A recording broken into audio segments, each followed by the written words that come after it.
रख लिया ना सारा सामान? चाकू रख लिया? रख लिया। और वो मिर्ची वाला स्प्रे?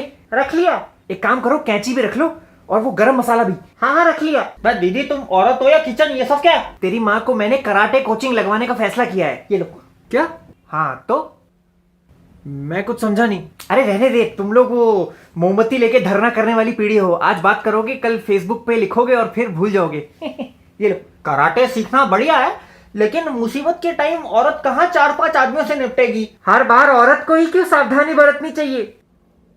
लेकिन इस उम्र में कराटे, उम्र देख के बलात्कार होते हैं।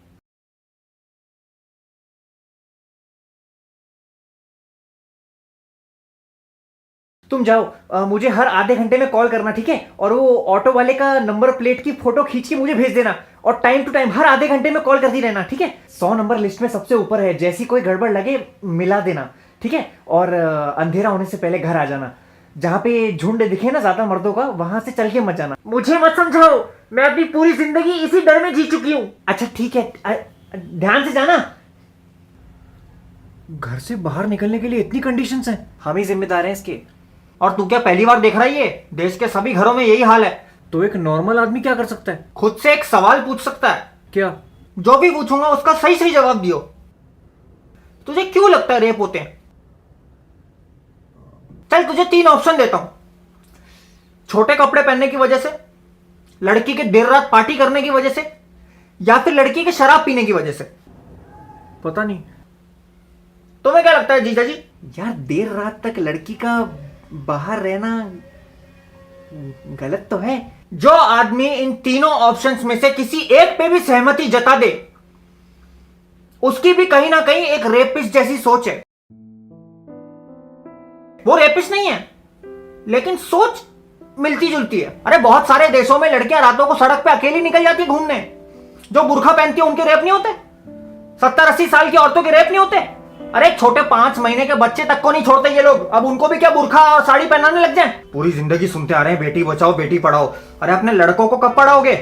बेटी पहले पढ़ाई भी करे, फिर खुद को बचाने के तरीके भी सोचे। लोगों की मानसिकता बदलनी जरूरी है। इंस्टाग्राम पे भी मैं देखता हूँ कुछ लोग वो बॉलीवुड एक्ट्रेसेस की फोटो के नीचे बहुत गंदे गंदे कमेंट लिखते हैं, रेप थ्रेट भेजते हैं। बेटा रोज हजारों रेपिस्ट हमारी आंखों के सामने घूम रहे होते हैं, लेकिन दिखते बिल्कुल हमारी तरह ही हैं, एकदम साधारण। किसके मन में क्या चल रहा है क्या पता। लोग अवेयर तो हैं, वो ट्विटर पे हैशटैग ट्रेंड करवा दिए। बेटा तुझे क्या लगता है रेपिस्ट ट्विटर पे होगा? वो ये हैशटैग देखेगा और उसको अकल आ जाएगी? बेटा इस सब की असली वजह, जो रूट कॉज है, वो है lack of moral education. Education नहीं, मॉरल एजुकेशन। पढ़े लिखे लोग, अमीर लोग भी रेप करते हैं। किस फॉर्म में? मैरिटल रेप, पत्नी के इच्छा के विरुद्ध जबरदस्ती। पर उनके खिलाफ बोलता कौन है? न जाने कितनी शादियां समाज के बोझ के तले खींचे जा रही हैं, क्योंकि हस्बैंड और वाइफ के बीच में कैसा रेप?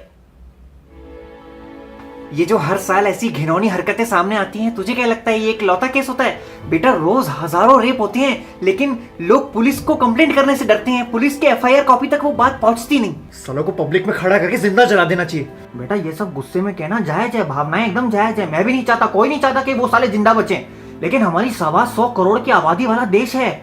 सोच अगर जनता के हाथ में कानून आ गया तो तुझे आइडिया नहीं है कि उसका रोज कितना दुरुपयोग होगा। लेकिन ढंग का लॉ ही नहीं है। कानून तो है लेकिन मजबूत नहीं है। कितने रेपिस्टों को फांसी की सजा हुई है तुझे याद है? बढ़िया खाना पीना चल रहा है उनका जेल के अंदर। लगभग 30% पॉलिटिशियंस के तो खुद के ऊपर रेप चार्जेस हैं। साला टीवी पे आके कोई नेता बोल देता है कि लड़कों से तो गलती हो जाती है, और कुछ तो रेप सर्वाइवर के ऊपर ब्लेम डाल देते हैं। कुछ लोग तो इसमें भी मजहब ले आते हैं। अरे यार बेटियों को तो छोड़ दो कम से कम। फिर इसका सोल्यूशन क्या है? बेटा रूट कॉज है लैक ऑफ मॉरल एजुकेशन। सरकार को हर स्कूल और कॉलेज में अवेयरनेस फैलानी चाहिए। सेक्स एजुकेशन को बढ़ावा देना चाहिए और फास्ट ट्रैक कोर्ट एस्टैब्लिश करने चाहिए, ताकि यहाँ प्रूव हुआ फटाक से फांसी। तुम बच्चे तो इंटरनेट पे माहिर हो, तुम्हें जिम्मेदार नागरिक होने की हैसियत से सरकार पे दबाव डालना चाहिए, ताकि ये सारी चीजें फटाफट लागू हो जाएं और मुजरिमों के मन में डर बैठ जाए। जितना जोश तुम क्रिकेट और फुटबॉल में दिखाते हो, अगर उसका आधा भी तुमने इन चीजों में दिखा दिया तो देश का उद्धार हो जाएगा और आने वाली पीढ़ियां बहुत सुकून से जिएंगी। ठीक है, फिर मैं भी अपने दोस्तों से बात करनी शुरू करता हूँ इस बारे में, और टीचर से भी रिक्वेस्ट करता हूँ कि छोटी क्लासेस से ही अवेयरनेस फैलानी शुरू कर दे। बचपन से सीखेंगे तभी अकल आएगी। मैं कविता से पूछता हूँ घर लौटी या नहीं, अभी दीदी से पूछो। अरे बाप रे।